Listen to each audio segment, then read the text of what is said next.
Oke, bismillahirrahmanirrahim. Acara kita mulai.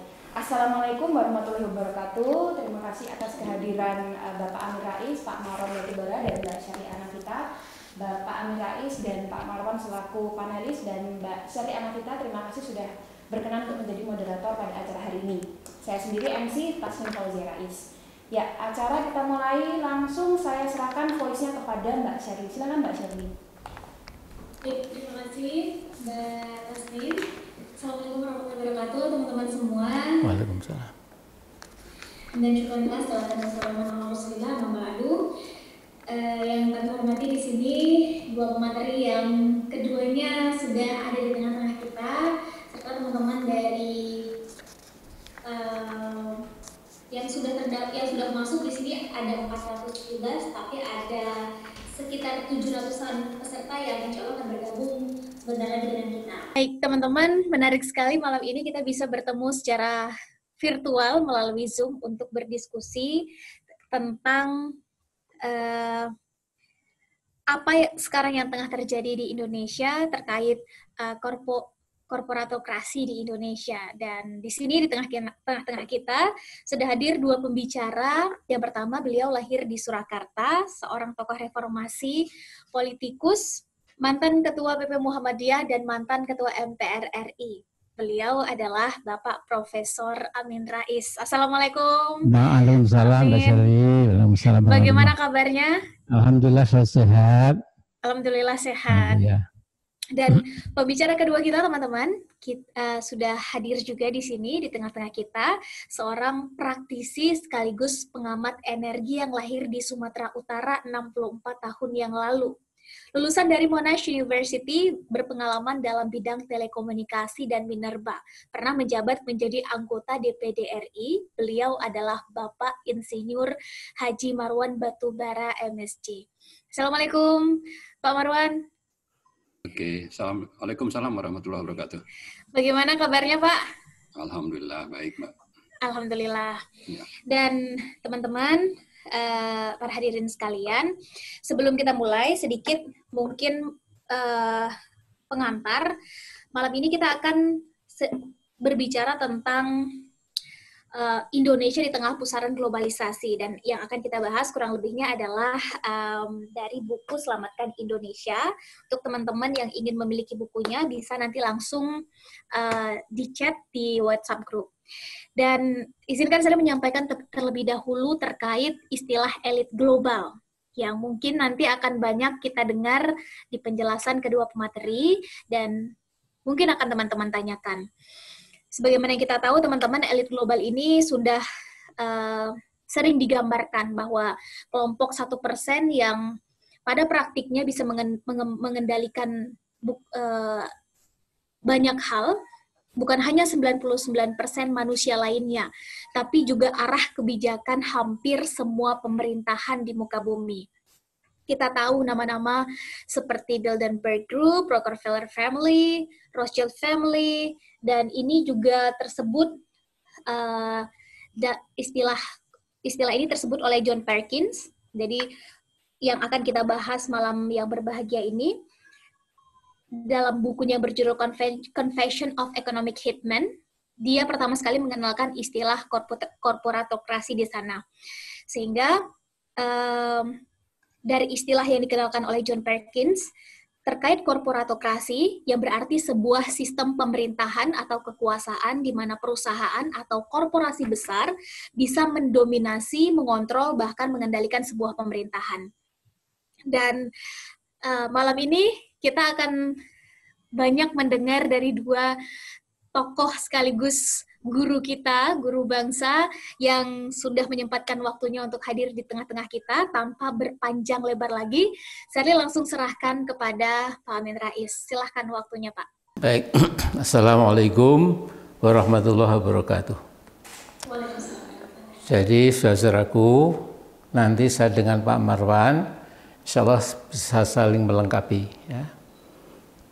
Latar belakangnya berbeda, ya. Beliau seorang engineer, seorang ahli energi dan segala macam, ya. Sementara background saya adalah ilmu sosial. Ya. Nah, saya ingin mengatakan bahwa sesungguhnya globalisasi itu bukan pada abad 20 saja ya. Tapi ketika VOC ya bergentayangan ke Indonesia ini ya, mula-mula mencari rempah-rempah, mencari bahan-bahan alami yang bisa digotong ke Nederland ya, untuk dipasarkan di sana dengan keuntungan yang tentu sangat besar itu. Maka VOC itu sudah menyadari bahwa untuk menaklukkan negara jajahan yang akan diperas sumber daya alamnya itu tidak mungkin kalau hanya korporasi VOC sendiri ya. Dia ternyata juga perlu kekuatan militer dari Belanda, kekuatan media massa waktu itu ya, bahkan kekuatan keagamaan pada zaman itu gitu. Dan kemudian over time sesungguhnya kita menyaksikan pada awal abad 20 ya, terutama setelah Perang Dunia Kedua itu, bahwa globalisasi itu menjadi fenomena dunia gitu. Tapi intinya adalah bahwa negara-negara kaya itu ingin mempertahankan status quo ya. Jadi mereka ingin mengawetkan status quo itu supaya kepentingan ekonominya, kenyamanan hidupnya itu tidak diganggu, dan kemudian menjajakan sebuah sistem ekonomi yang namanya kapitalisme, liberalisme itu belakangan menjadi neokon ya.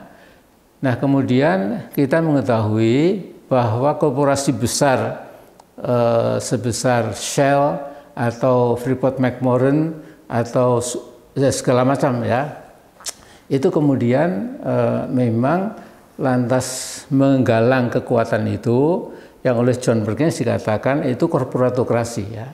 Karena korporasi besar itu akhirnya bisa mendikte, mengarahkan ya, tidak saja ekonomi tapi juga politik, pertahanan, dan kemudian bisa tanpa batas itu menguasai ya, ladang minyak, ladang mineral, tapi juga hutan dan lain-lain gitu. Nah, secara singkat ada 7 elemen korporasi itu. Memang tidak persis seperti kata John Perkins, tapi kemudian saya tambah di sana sini gitu, sehingga mudah-mudahan dengan omongan kita pada malam hari ini secara singkat, saya mengatakan pertama, korporasi besar itu ya, itu Freeport-McMoRan yang menjajah Papua itu ya, memiliki tambang emas paling besar di muka bumi ini ya. Itu tentu tidak bisa hanya korporasi itu sendiri ya, yang namanya Freeport-McMoRan itu bisa melakukan dan mengacak-acak negeri kita seperti kemudian ada negara dalam negara ya. Dan tentu ini perlu kekuatan politik, yaitu dalam hal ini White House ya. White House itu sesungguhnya membackup ya ekspansi dari korporasi Amerika di mana-mana itu gitu, karena nanti kembalinya tentu juga pada status quo Amerika itu supaya tetap menjadi negara superpower, bisa menghisap berbagai macam kekayaan alam dari berbagai dunia ketiga ya. Kemudian White House itu tentu tidak sendirian ya, masih memerlukan lagi yaitu Kongres ya, Capitol Hill ya. Jadi Capitol Hill itu di mana di situ wakil-wakil rakyat Amerika itu juga melakukan ya geleng angguk ya. Korporasi besar itu mereka kadang-kadang bisa mereduksi pajak dari korporasi besar itu setelah mereka menyogok secara besar-besaran pada anggota Senat dan Kongres itu ya. Kemudian tentu juga memerlukan kekuatan militer, maka Pentagon dilibatkan ya. Sehingga ada korporasi besar ditambah kekuatan politik White House, ditambah kekuatan yang mewakili rakyat yaitu Kongres dan Senat gitu.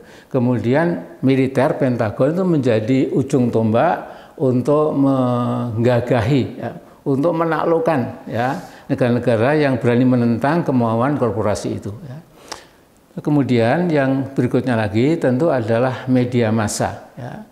Jadi seperti CNN, seperti New York Times, seperti Washington Post, seperti Fox News dan lain-lain, itu bisa berbeda mengenai domestic politics, tapi kalau sudah keluar maka yang ekstrim, yang moderat, ya, yang bahkan soft media saja itu bersatu padu ya untuk untuk melakukan penjajahan korporasi itu di negara-negara dunia ketiga, Timur Tengah dan lain-lain.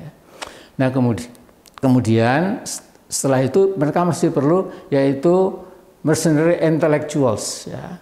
Jadi bagaimana mereka menyewa profesor-profesor dari Harvard, dari Chicago, dari Yale dan lain-lain yang mengadakan pembenaran intelektual ya, bahwa yang betul adalah kapitalisme, yang mereka akan membawa dengan globalisasi itu semua terangkat akan menjadi nyaman, hidupnya lebih bagus lagi gitu. Bahkan mereka bisa memanipulasi data sehingga mengatakan bahwa tidak mungkin Exxon Mobil sampai melakukan destruksi lingkungan dan lain-lain dengan segala macam argumen ya.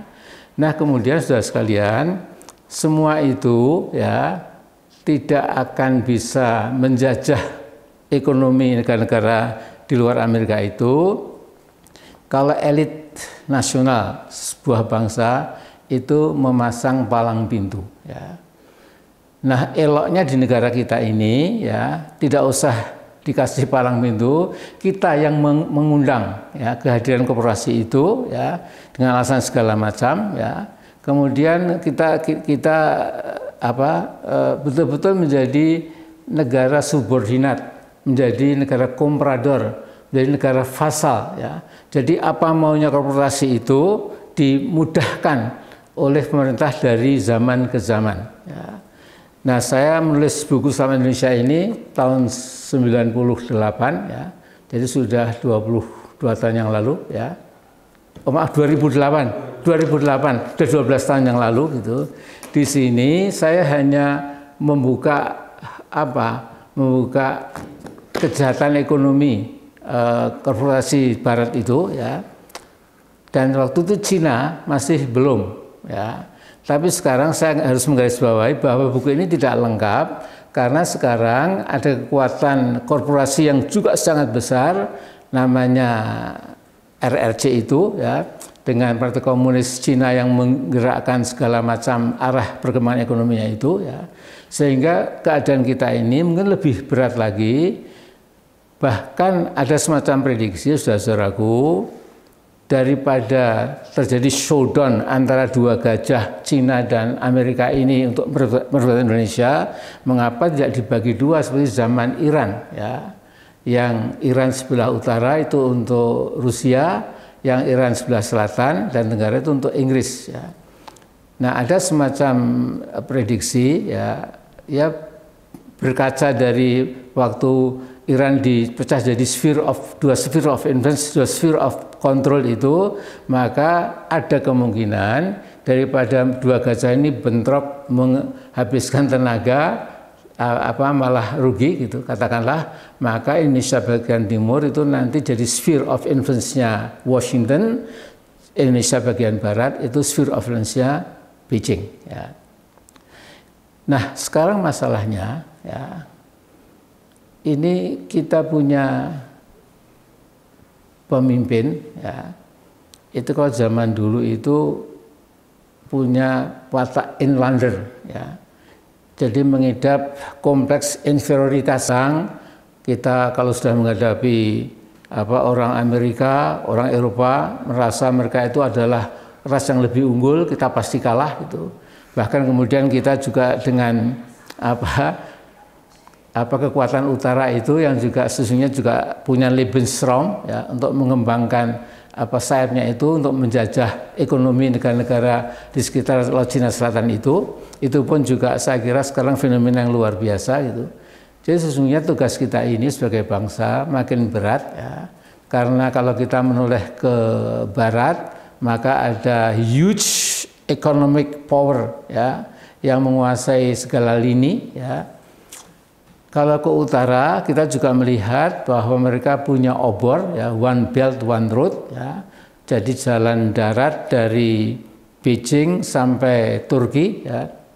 Sementara jalan sutra lautnya itu dari Laut Cina Selatan lewat Selat Malaka terus sampai ke Samudra India, menyusur pantai laut Timur Tengah ya, Laut Merah itu ya, kemudian akan sampai kepada Turki juga itu.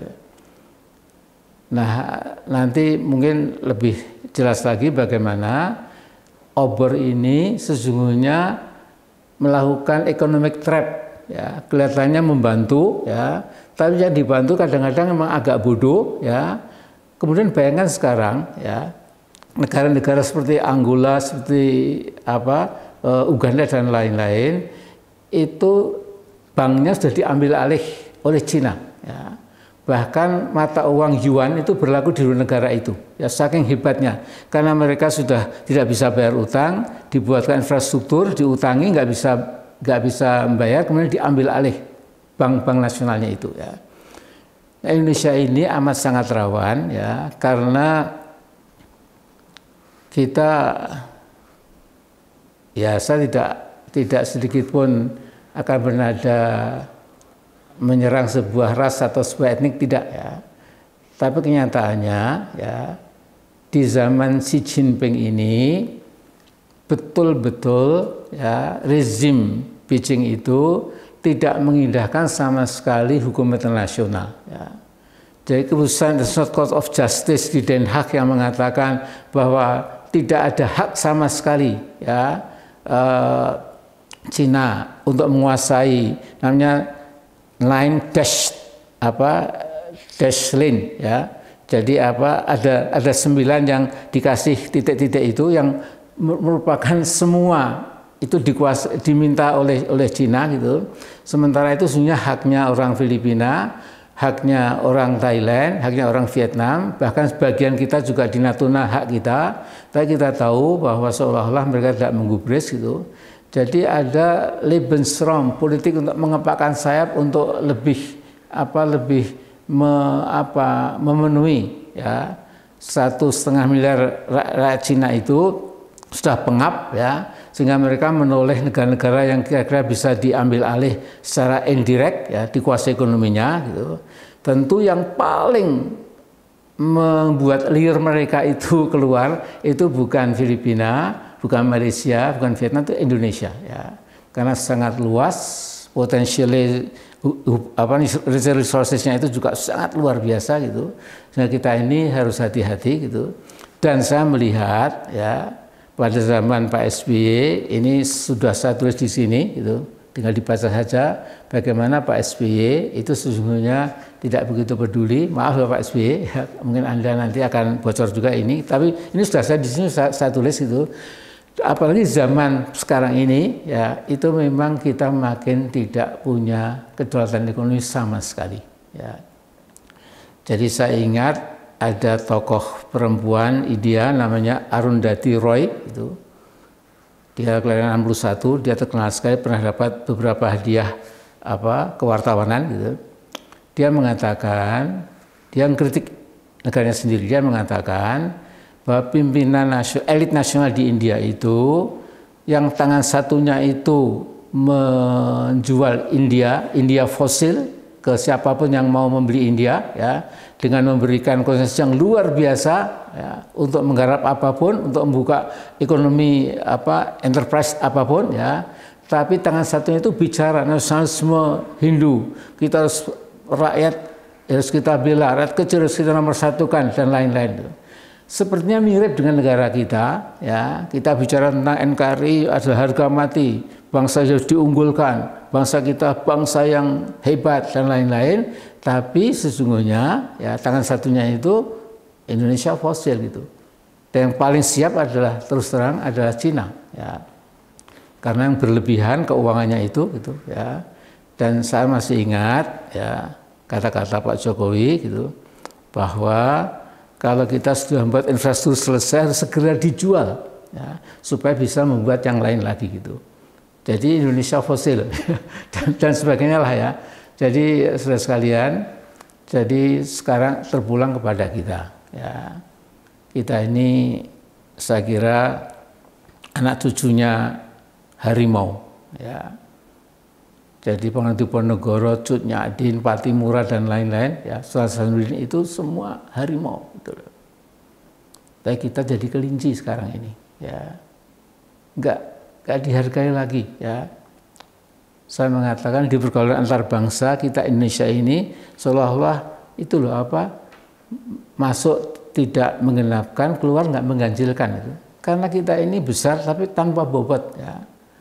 Bahkan belum lama ini, ya, mungkin 2 tahun yang lalu, ya, ini terakhir, ya, sebelumnya kita diskusi gitu, di Singapura, ya, pimpinan nasional kita itu mengatakan silahkan segera datang ke Indonesia, sudah tanpa terlalu banyak birokrasi, apapun terserah, lihat bawa uang, buka usaha ekonomi. Sehingga katanya orang Singapura itu sampai kaget, ada pemimpin kok seperti terserah itu, ya. Ini belum ada lagu terserah itu, ya. Tapi waktu itu sudah monggo silahkan, ya. Jadi saudara, saya hanya akan mengatakan di sini terpulang kepada kita, ya. Tapi kalau harus mulai dari mana? Mulailah dari konstruksi moral, ya. Kita ini bangsa besar, ya. Tapi kalau kita ini menunjukkan diri sebagai kelinci, ya orang akan mengatakan bangsa lain kamu cuma kelinci gitu. Jadi Nabi Muhammad itu pernah bersabda, kaifama takunu yuwalla alaikum, ya. Bagaimana kamu mendudukkan dirimu, kamu akan diperlakukan seperti itu, ya. Kalau kita bangsa besar tapi berjiwa bebek atau itik, ya orang bangsa lain ya itu cuma bebek gitu.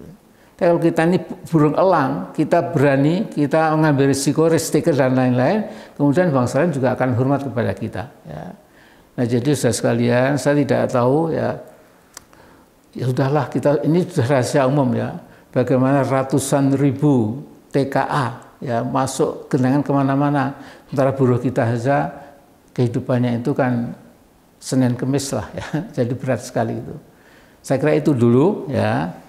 Kalau detailnya tinggal dibaca saja gitu, dan kita dengarkan Mbak Shirley, Pak Marwan. Terima kasih.